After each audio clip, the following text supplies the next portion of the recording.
Silence from the Stars. Part 1's The Awakenings. Humanity had flourished among the stars for nearly 2 centuries. After surviving the Great Collapse of 2189, Earth united under the banner of the Terran Alliance and extended its reach to 12 major colony worlds across 3 star systems. These were decades of unprecedented peace and prosperity, a golden age of exploration and discovery. Captain Dominic Halsey stood at the viewport of Orbital Station Theta, watching the gleaming transports departing for distant worlds. At 53, with salt and pepper hair and eyes that had seen more than their share of both wonder and sorrow, he was one of the few who remembered the last days of Earth's internal conflicts.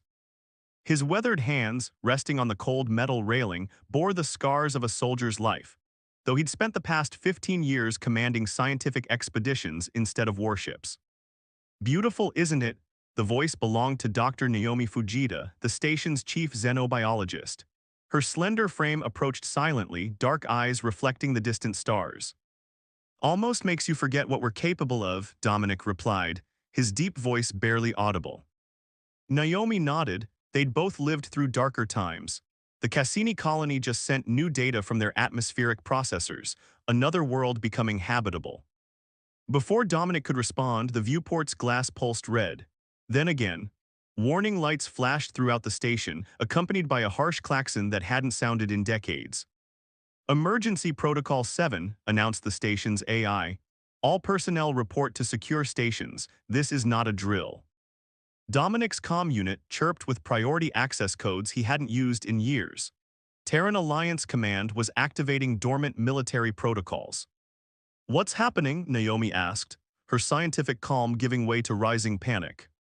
The answer came minutes later when every screen on the station displayed the same footage, Cassini colony burning. The transmission was fragmentary, captured by automated drones as dark ships descended through the colony's newly transformed atmosphere. Strange vessels with organic-looking hulls that seemed to absorb rather than reflect light. They fired weapons that didn't destroy buildings but rather changed them, corrupting matter itself into twisted, impossible shapes.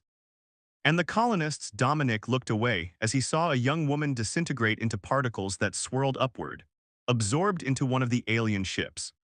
The footage ended with a single transmission from Cassini's governor: "They're harvesting us."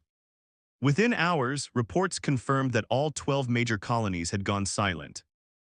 Captain Halsey, his comm unit announced, "Report to Hangar Bay 9, Priority Alpha." The UES Defiance hadn't seen active service in 15 years. The vessel, sleek, black, and deliberately intimidating, represented the pinnacle of Earth's military technology before the peace. Dominic ran his hand along her hull, feeling the familiar vibration of dormant weapon systems coming back online. "She's still got teeth," said a gravelly voice behind him. Fleet Commander Reginald Thorne stood there, looking much older than Dominic remembered, his dark skin now lined with years of administrative duty. "Never thought we'd need her again." "What's happening, Reg?" Dominic asked. "Those ships, they're nothing like anything we've cataloged."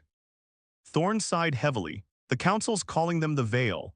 Initial analysis suggests they're not just attacking, they're feeding, converting organic matter into energy. These aren't simple raiders." "You're reactivating the Defiance." "Why me? I've been shepherding scientists for over a decade." "Because you're the only one who's fought something like this before." Dominic felt a chill run through him. The Ossian incident was classified, erased. "Not everything stays buried, Dom, and now we need what you know." Thorne handed him a data crystal. "Full reinstatement to active duty. The Defiance is yours along with a crew of specialists." "On specialists?" "The best we have left, some from the old guard, some new. They're waiting inside." Lieutenant Ren Norova was nothing like Dominic expected. Young, perhaps 30, with copper-colored hair pulled back in a tight regulation knot and eyes so pale blue they seemed almost silver. Her uniform bore no medals, no commendations, but the small insignia on her collar told him everything: Special Projects Division. "Captain," she said, her voice cool and measured. "Lieutenant Norova, Tactical Specialist." The rest of the crew was equally impressive. Chief Engineer Marcus Ackafer, a giant of a man with hands that could dismantle and reassemble virtually any piece of technology. Communications Officer Zara Kwan, whose augmented neural interface allowed her to process signal data faster than any computer. Security Chief Viktor Petrov, whose cybernetic enhancements made him more weapon than man. And Dr. Elias Venturi, whose knowledge of xenobiology rivaled Dr. Fujita's. They've given us the best, Dominic muttered to Thorne. They've given us what remains of Program Sentinel, Thorne replied quietly. These people aren't just specialists, Dom. They're the contingency plan nobody thought we'd need. Sentinels, that program was theoretical. Not as theoretical as you were led to believe.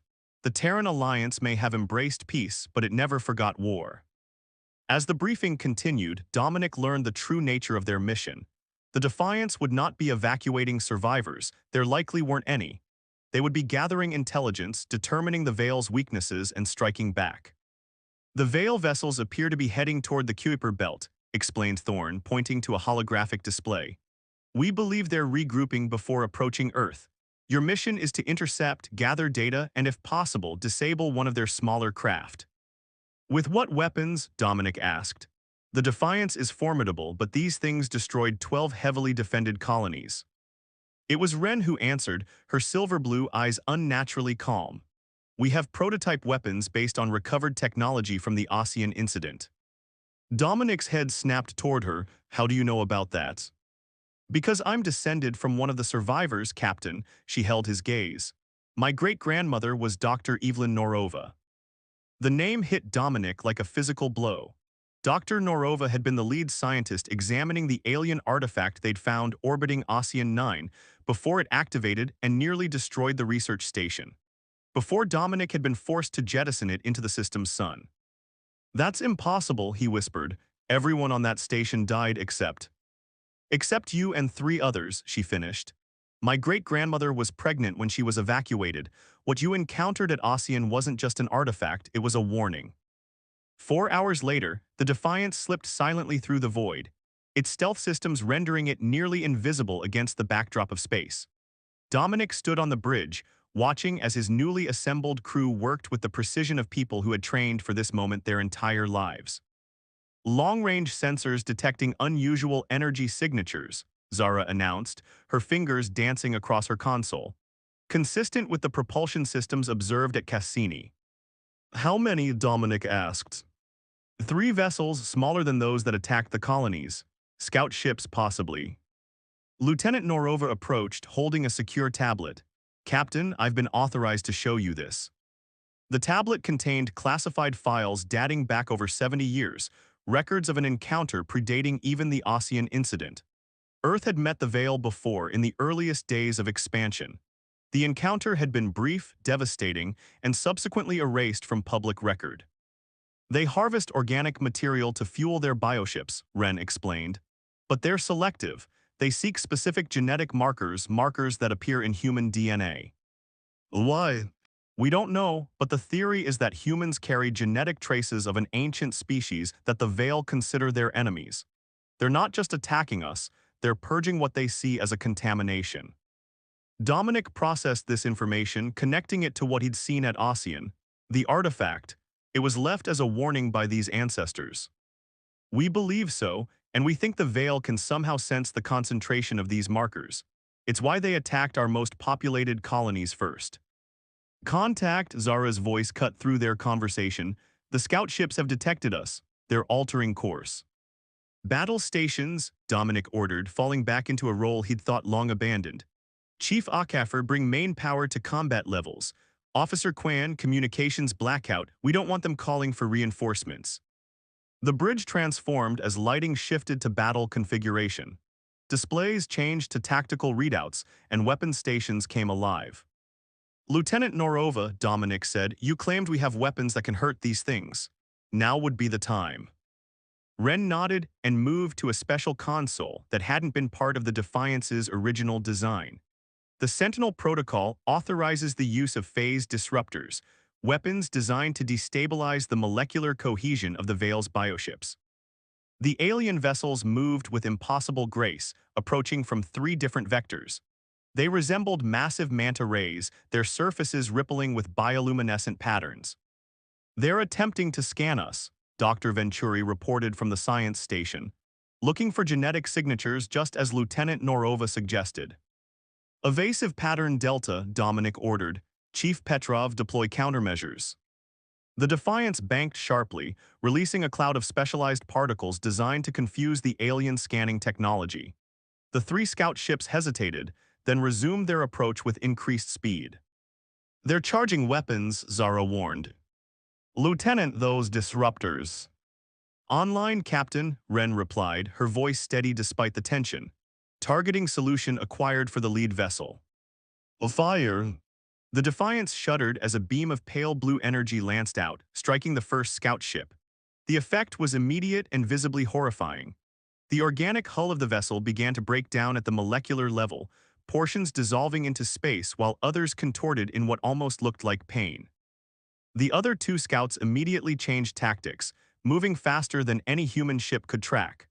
One fired a weapon that wasn't energy or projectile but something in between, a stream of particles that partially phased through the Defiance's shields. "Hull breach on Deck C," Akafer reported. "They're using some kind of matter phase technology." The bridge rocked as another hit struck them. Status displays flickered, and Dominic felt the ship groan beneath him. "Reroute power to forward shields," he ordered. "Lieutenant, can you get a lock on the second vessel?" Ren's hands moved with unnatural speed across her console, attempting to compensate for their evasive patterns. "Got it." The disruptor fired again, catching the second scout with a glancing blow. It wasn't enough to destroy it, but the ship visibly recoiled, its organic hull blistering. "They're pulling back," Zara announced, surprise evident in her voice. "Both remaining vessels are retreating." "They're not retreating," Ren said quietly, her silver blue eyes wide with sudden understanding. "They got what they came for." She turned to Dominic. "Captain, they were testing us, testing our weapons, and more importantly, they were scanning for genetic markers."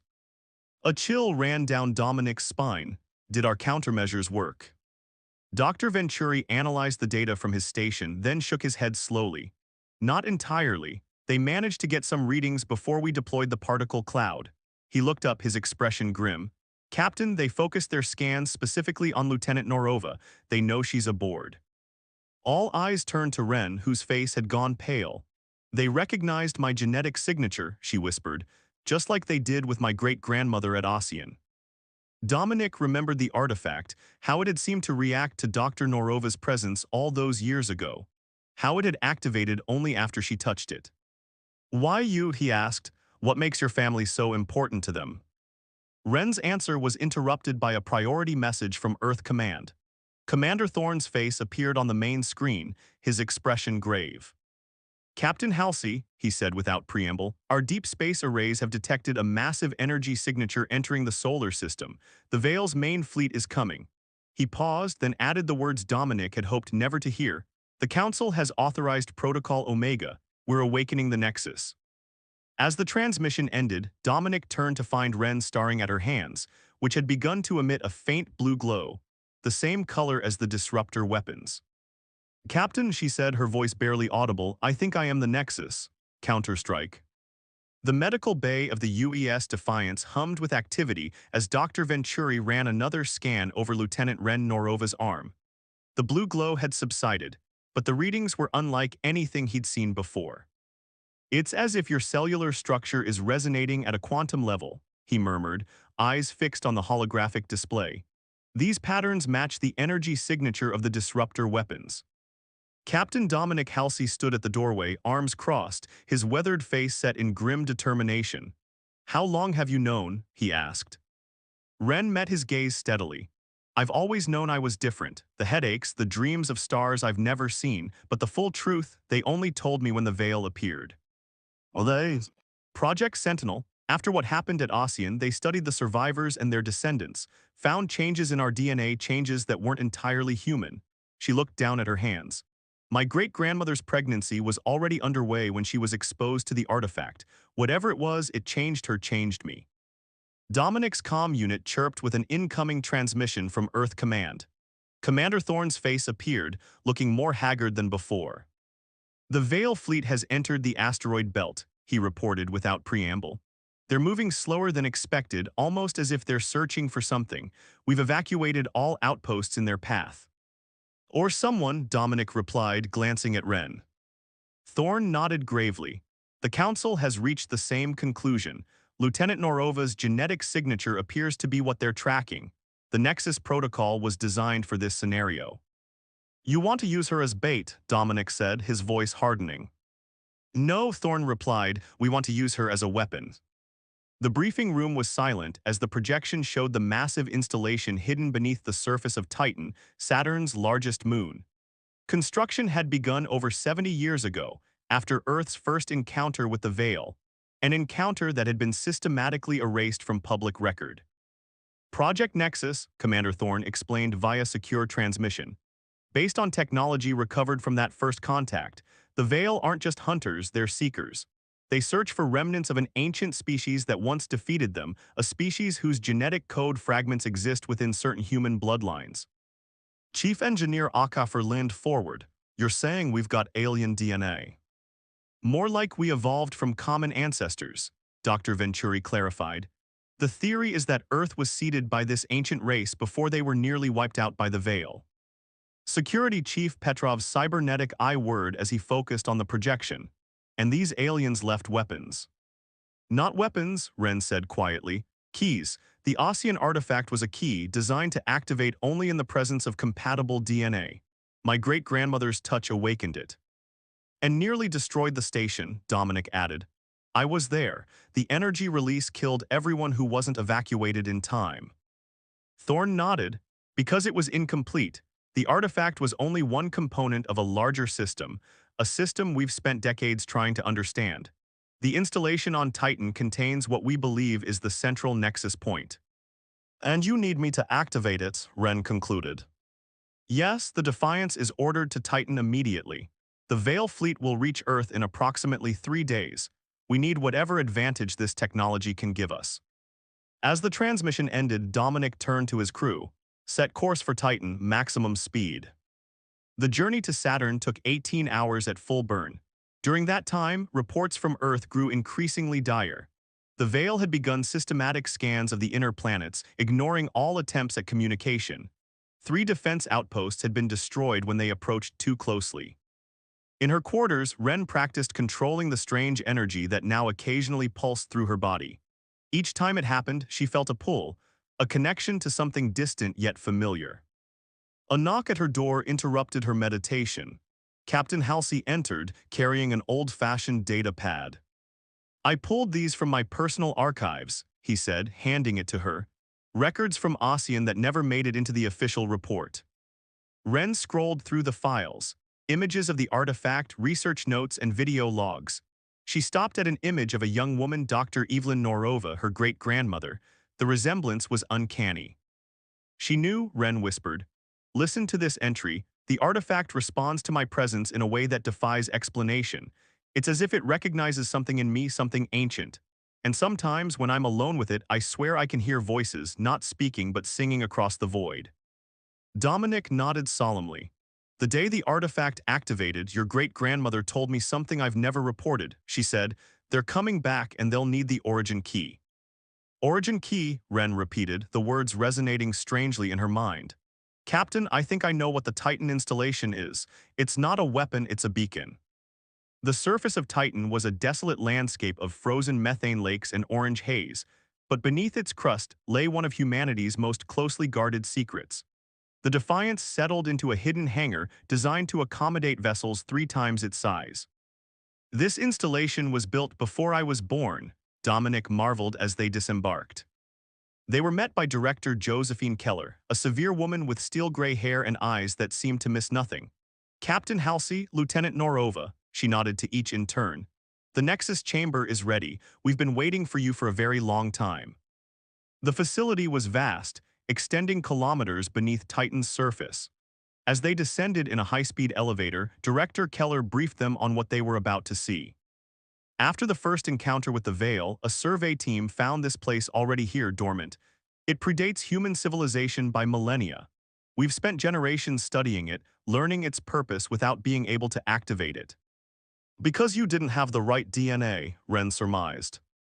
Precisely, the Ossian artifact was a test, one of many scattered across the galaxy. It was designed to identify carriers of the ancient genetic code and alert them to the Veil's return. The elevator stopped, opening into a massive circular chamber.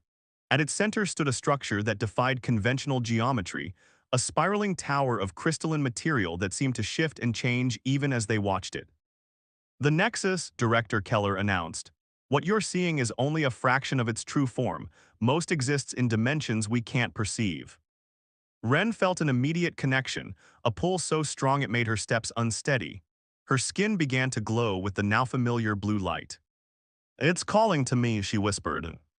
Dr. Venturi's scanners went wild. Her genetic structure is resonating with the Nexus. It's like they're communicating. Director Keller guided them to a control center overlooking the chamber. The Nexus is both a beacon and a gateway. According to our research, it was created by the precursors, the race that came before us, as a means to call for help should the Veil ever return. Help from whom? Dominic asked. From what remains of the precursors themselves. We believe they fled to another galaxy, leaving behind these systems as a failsafe. Zara Quan, who had been monitoring communications, suddenly straightened. Priority message from Earth Command. The Veil fleet has changed course, they're heading directly for Titan. How? Dominic demanded. Our approach was completely stealth. They're not tracking the ship, Ren realized. They're tracking me, or rather, they're tracking the Nexus now that I'm near it. Director Keller nodded grimly. This is what we feared. Activating the Nexus will alert the Veil to our exact location, but we have no choice. Without it, Earth stands no chance. Dominic looked at Ren. It's your decision, Lieutenant. I won't order you to do this. Ren's silver-blue eyes reflected the shifting light of the Nexus. I've been preparing for this my entire life, Captain, even before I knew what it was. The activation sequence was deceptively simple. Ren stood before the Nexus, palms forward, as the ancient technology responded to her presence. The crystalline structure began to rotate faster, emitting pulses of blue energy that matched the glow emanating from her skin. Quantum resonance increasing, Dr. Venturi reported. The Nexus is drawing energy directly from subspace. It's more than that, Ren said, her voice strangely ethereal. It's accessing memories, not mine but hers, my great-grandmother, and beyond her others. Images flooded the chamber, holographic projections of stars, planets, and beings unlike anything humanity had ever encountered. Tall, luminous creatures with multiple limbs and eyes that contained galaxies. The precursors, Director Keller breathed, were seeing their memories. The images shifted to scenes of war, the Veil, looking much as they did now, descending upon worlds of unimaginable beauty, harvesting and consuming everything in their path. Then came the final stand, the precursors facing extinction, enacting their last desperate plan. They seeded their DNA across thousands of worlds, Ren narrated, somehow understanding the images. Earth was one of many. They knew the Veil would eventually find these worlds, so they left behind the Nexus points ways to call for help. From whom? Dominic asked again. The answer came in the form of a shuddering vibration that rocked the entire facility. Above them, on Titan's surface, sensors detected a massive energy surge. Something's coming through, Zara reported, her augmented systems struggling to process the data. It's a ship, but unlike anything in our records. The holographic display showed a massive vessel materializing in orbit around Titan, organic yet geometric, pulsing with the same energy that now flowed through Ren and the Nexus. Precursor reinforcements, Director Keller whispered, awe evident in her voice. But there was no time for celebration. Alarms blared throughout the facility as sensors detected the Veil fleet changing course, accelerating toward Titan with impossible speed. They've detected the precursor ship, Dominic realized. This is their real target. They want to prevent the connection from being established. Director Keller's face hardened. We need to buy time for the Nexus to fully activate. Captain Halsey, can your ship engage the Veil's advance forces? Dominic looked to his crew, who nodded in silent agreement. The Defiance will do what it was built for, Director. We'll keep them busy. The battle above Titan unfolded with terrifying speed. The Defiance, joined by 3 automated defense platforms hidden in Saturn's rings, engaged the first wave of Veil bioships. The disruptor weapons proved effective, but they were outnumbered 10-1. Hull integrity at 60%, Chief Okafor reported as another hit rocked the bridge. We can't take much more of this, Captain. Hold position, Dominic ordered. We just need to keep them from reaching the surface. Below in the Nexus chamber, Ren had become one with the ancient technology. Her physical form seemed to blur at the edges, merging with the energy field that now enveloped the central structure. The connection is at 70%, Dr. Venturi reported to Director Keller. But the Vale's temple ship has entered Saturn's orbit. It's unlike the others, massive, almost like a living cathedral. The temple ship dwarfed everything around it, its surface covered in what appeared to be writing, ancient symbols that pulsed with dark energy. As it approached Titan, it began to emit a signal, not communication, but something deeper, more primal. It's trying to disrupt the Nexus, Director Keller realized. Some kind of counter-frequency. In orbit, the Defiance was taking heavy damage. Two of the defense platforms had been destroyed, and the third was barely operational. Captain, Zara called out, I'm detecting an energy buildup in the temple ship. They're preparing to fire on Titan's surface, directly at the Nexus facility. Dominic made a decision then, one he'd been prepared to make since the day he first encountered the unknown at Ossian. Chief Okafor, divert all remaining power to engines and the disruptor cannon. We're going to ram that temple ship. Sir, Okafor questioned, shock evident in his voice. You heard me, plot a course directly for their central structure. We'll punch through their hull and detonate our reactor core inside. Security Chief Petrov stood firm. Captain, permission to remain aboard for the final approach. My cybernetic systems can operate even in vacuum for a short time. Granted, Dominic said, turning to the rest of the crew. The rest of you get to the escape pods, that's an order. With respect, Captain, Zara replied, we started this together, we'll finish it together. Below in the Nexus chamber, Ren suddenly cried out as she felt the Veil's countersignal tear into her consciousness. They're trying to corrupt the Nexus. I can't hold the connection. Director Keller watched in horror as the crystalline structure began to fracture, dark energy seeping into its core. We're losing it. Without the Nexus, the precursor ship can't fully materialize. There's another way, Ren gasped, her form flickering between solid and energy. The origin key isn't just the Nexus, it's me, my DNA, my consciousness. I can complete the connection directly. That would means. I know what it means, Ren interrupted. Tell Captain Halsey to hold the veil off just a little longer. Aboard the Defiance, now on a collision course with the temple ship, Dominic received Director Keller's transmission. His eyes widened at Ren's plan. She's going to sacrifice herself to become the conduit, he said to his crew. We need to make sure she has the chance. The Defiance accelerated, its engines pushing beyond safety limits. The temple ship loomed larger and larger on their view screen, its surface rippling as if alive. Their weapons are targeting us, Zara reported, multiple hits imminent. Evasive maneuvers, Dominic ordered, but maintain course for their central structure. That's where their signal is originating from. The ship shuddered as enemy fire impacted its hull. Systems failed across the board, but still they pressed on. In the Nexus chamber, Ren had fully merged with the ancient technology. Her physical form dissolved into pure energy flowing into the heart of the Nexus. As she did, the structure began to heal, its fractures sealing as blue light overwhelmed the dark corruption. Connection at 90%, Dr. Venturi announced, tears streaming down his face. She's doing it, she's becoming the Nexus. Above, the Defiance made its final approach. The temple ship's defenses intensified, but it was too late to stop the collision. Dominic gripped his command chair as the viewscreen filled with the alien vessel's surface. For Earth, he said quietly, for all of us. The impact was catastrophic. The Defiance's reinforced prow punched through the temple ship's organic hull, driving deep into its core. As planned, the reactor overload sequence initiated, building toward critical mass. At that exact moment, the Nexus on Titan reached full activation. A blinding column of blue energy erupted from the facility, shooting upward through Titan's crust and into space. It struck the partially materialized precursor ship, completing its transition into normal space. The explosion of the Defiance's reactor core coincided with a massive energy release from the precursor vessel. The temple ship seemed to implode, collapsing in on itself as the disruptor energy tore through its molecular structure. The smaller Veil vessels, connected to the temple ship through some unknown means, began to fail as well, their organic hulls dissolving. On Titan, Director Keller and the remaining staff watched in awe as the precursor ship fully materialized, a massive crystalline structure that seemed to exist in multiple dimensions simultaneously. It emitted a signal that spread throughout the solar system, targeting the remaining Veil vessels. One by one, they disintegrated, unable to withstand the frequency.